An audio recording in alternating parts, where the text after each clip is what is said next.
Kebanyakan minum soda. Ayu Ting Ting muntah hingga sakit saat umrah.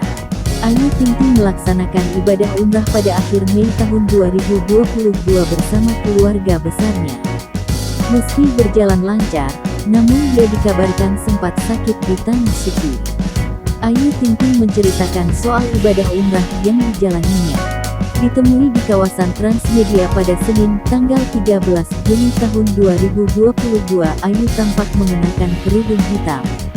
Melaksanakan ibadah umrah berdekatan dengan keberangkatan ibadah haji, Ayu Ting Ting mengaku lebih enak melakukan ibadah lantaran lokasi umrah jadi terasa lebih sepi dan lengang.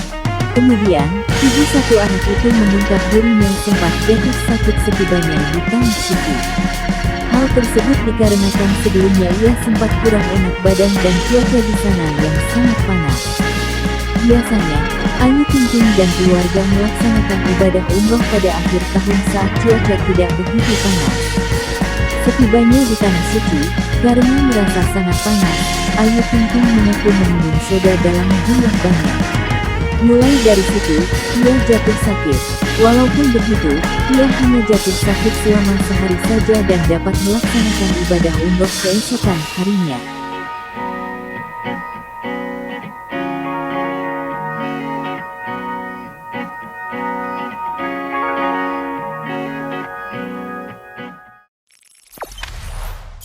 Jangan lupa subscribe, share, komen, dan like ya.